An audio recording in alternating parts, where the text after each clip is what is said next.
ठीक है, चलो।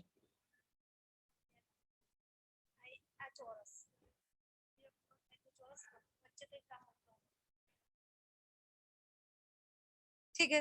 हाँ, अब बेटा दोहा अष्टक उसके हमें शब्दार्थ कल हमने बोर्ड पर चर्चा देखा था, आपने लिख लिया होगा।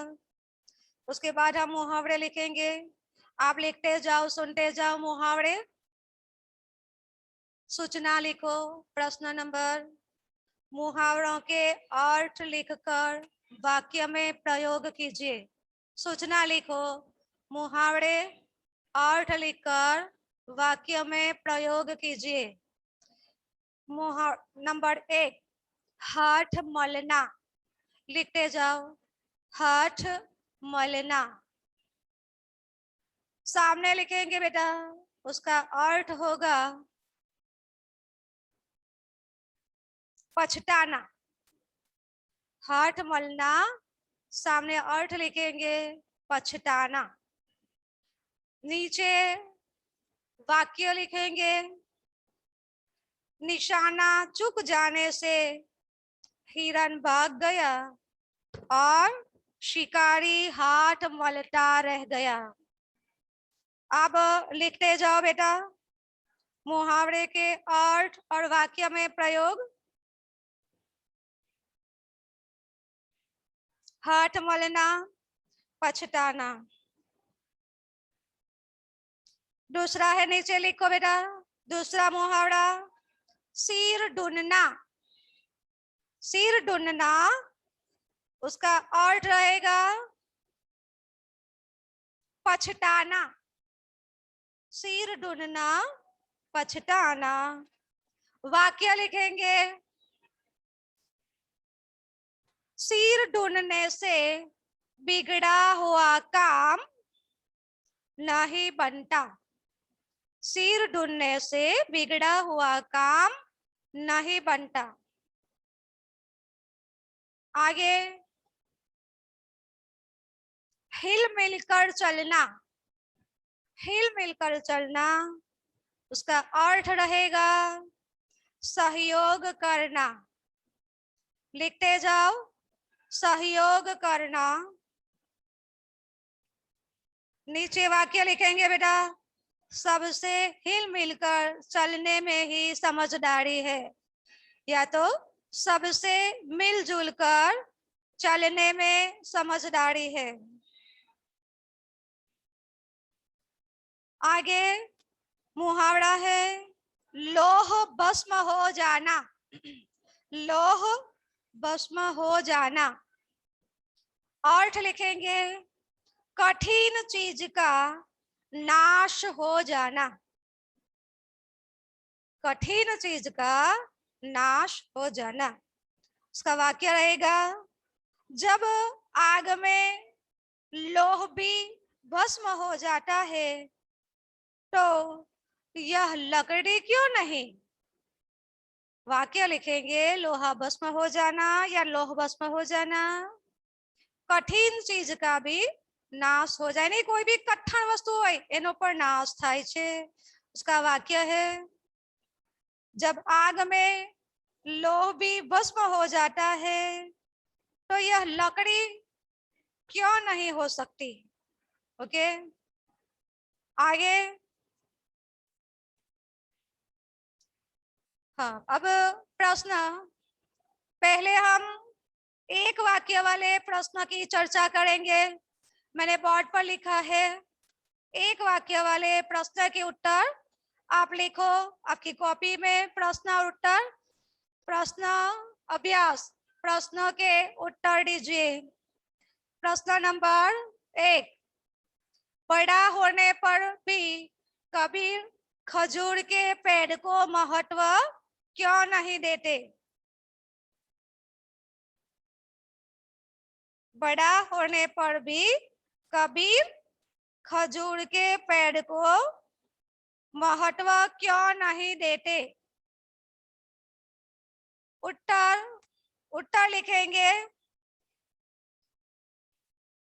बड़ा होने पर भी कबीर खजूर के पेड़ को महत्व नहीं देते क्योंकि उससे पथिक को छाया नहीं मिलती और उसके फल ऊंचाई पर लगते हैं।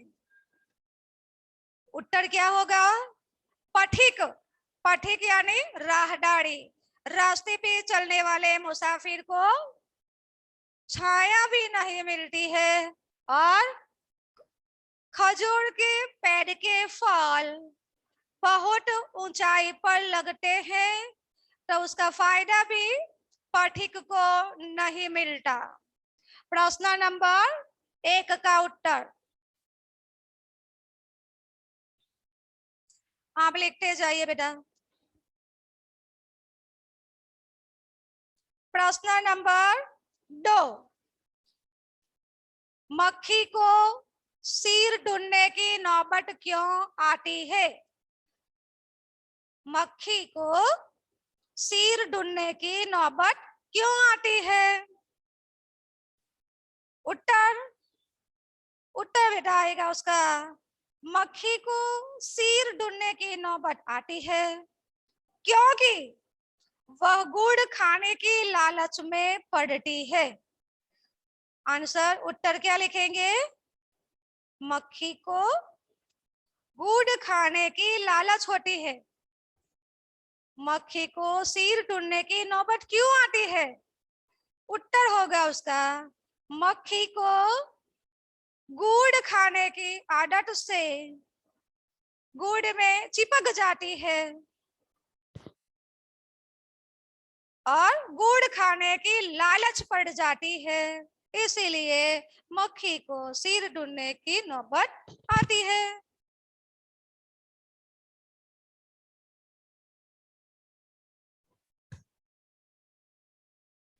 उत्तर लिखते जाओ आपकी कॉपी में। प्रश्न नंबर 3, गरीब की हाय से क्या होता है? गरीब की हाय से क्या होता है? हाय यानी बद्दुआ, निशासो। उत्तर लिखेंगे बेटा, उसका उत्तर होगा, गरीब की हाय से उसे सताने वाले का सर्वनाश हो जाता है। उत्तर क्या होगा? गरीब की हाय से सताने वाले का सत्यानाश हो जाता है, बद्दुआ लग जाती है। ओके। प्रश्न नंबर 4, तुलसीदास ने हिल मिलकर रहने के लिए किसका उदाहरण दिया है? तुलसीदास ने हिल मिलकर रहने के लिए किसका उदाहरण दिया है? उत्तर में लिखेंगे, तुलसीदास जी ने हिल मिलकर रहने के लिए नदी और नाव के संयोग का उदाहरण दिया है। तुलसीदास जी ने हिलमिल कर रहने के लिए नदी और नाव के संयोग का उदाहरण दिया है। नदी और नाव का संयोग।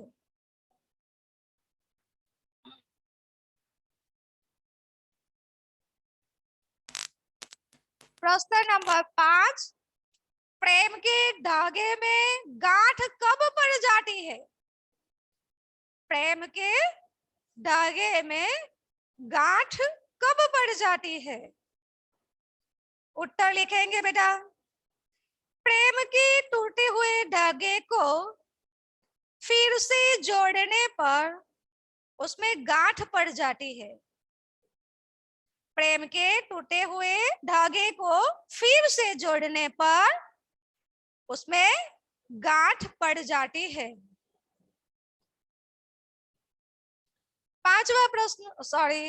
6ठा प्रश्न, बड़ों को देखकर क्या नहीं करना चाहिए? बड़ों को देखकर क्या नहीं करना चाहिए? उत्तर, बड़ों को देखकर छोटों की उपेक्षा नहीं करना चाहिए। उपेक्षा, बड़ों को देखकर छोटों की उपेक्षा नहीं करना चाहिए।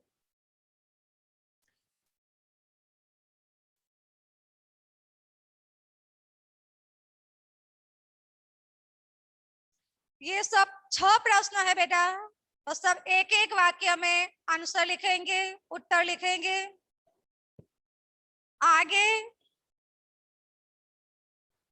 2 वाक्य में प्रश्न के उत्तर है। प्रश्न, आगे प्रश्न लिखिए, लॉन्ग क्वेश्चन है।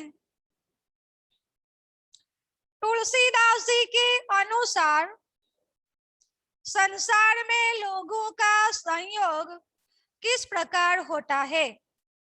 प्रश्न लिखेंगे बेटा। तुलसीदास के अनुसार संसार में लोगों का संयोग किस प्रकार होता है?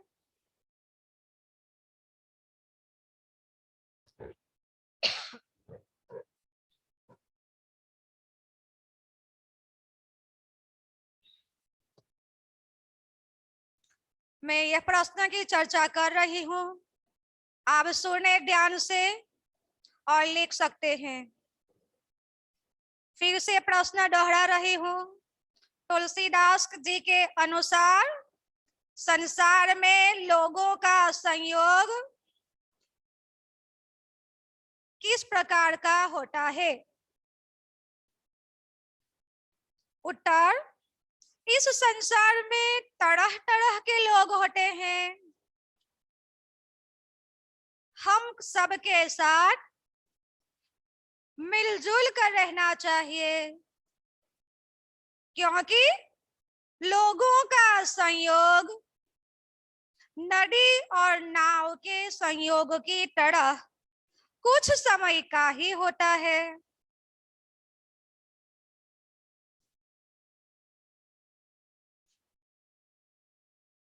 इस संसार में तरह तरह के लोग होते हैं, हमें सबके साथ मिलजुल कर रहना चाहिए, क्योंकि लोगों का संयोग नदी और नाव के संयोग की तरह कुछ समय का होता है।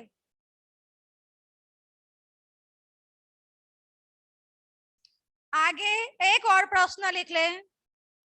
प्रश्न है, रहीम जी सज्जनों के परोपकारी स्वभाव के बारे में क्या कहते हैं? रहीम जी सज्जनों के परोपकारी स्वभाव के बारे में क्या कहते हैं? उत्तर लिखेंगे, उत्तर सुनिए, उत्तर की चर्चा करते हैं। रहीम जी कहते हैं कि वृक्ष अपने फल स्वयं नहीं खाता, तालाब भी अपना पानी स्वयं नहीं पीता, सज्जनों का स्वभाव भी वृक्ष और तालाब की तरह परोपकारी होता है।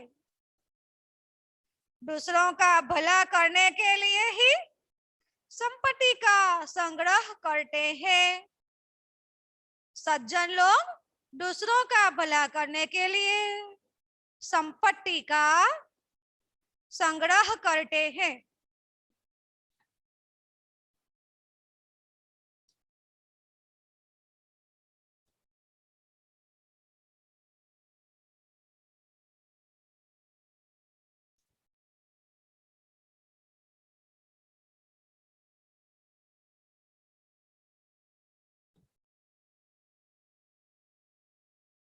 यह इतने प्रश्नों के आंसर आपके सामने जो चर्चा की है आप लिख लें आपकी परीक्षा की तैयारी के लिए। आगे है प्रश्न के उत्तर। बड़े लोगों की संकुचित मनस्थिति व्यक्त करने के लिए खजूर के पेड़ का उदाहरण क्यों दिया गया है? बड़े लोगों की संकुचित मनस्थिति व्यक्त करने के लिए खजूर के पेड़ का उदाहरण क्यों दिया गया है? उत्तर होगा उसका, खजूर का पेड़ बड़ा होता है पर उससे पथिक को न छाया मिलती है न उसको फल मिलता है।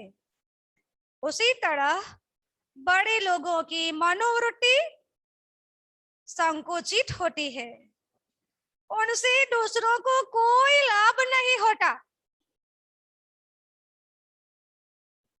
खजूर के पेड़ जैसे ऊंचा है, लोगों को फायदा नहीं होता, वैसे ही बड़े लोगों की मनोवृत्ति संकुचित होती है, इससे उनसे दूसरों को कोई फायदा नहीं होता। आगे प्रश्न की चर्चा, साधु पुरुष कैसा होना चाहिए, क्यों? उत्तर में होगा, साधु पुरुष सूप के स्वभाव वाला होना चाहिए। संत पुरुष सूप के स्वभाव, सूप यानी अनाज फटकने वाला सुपड़ा। साधु पुरुष सूप के स्वभाव वाला होना चाहिए, क्योंकि सूप यानी कि सुपड़ा सार युक्त वस्तु अच्छा अनाज ग्रहण कर लेता है और कचरा ठोठा बाहर फेंक देता है। आगे प्रश्न है बच्चों, तुलसीदास सबसे हिलमिल कर रहने के लिए क्यों कहते हैं? तुलसीदास सबसे हिलमिल कर रहने के लिए क्यों कहते हैं? उत्तर, क्योंकि उससे हमें सुख शांति और सुरक्षा मिलती है। तुलसीदास जी हमें मिलजुल कर रहने के लिए कहते हैं, क्योंकि हमें सुख शांति मिलता है, हमें संतुष्ट होना पड़ता है, संतुष्ट हो जाते हैं हम लोग। आगे क्वेश्चन है, आप गरीब लोगों की मदद कैसे कर सकते हैं? आप गरीब लोगों की मदद कैसे कर सकते हैं?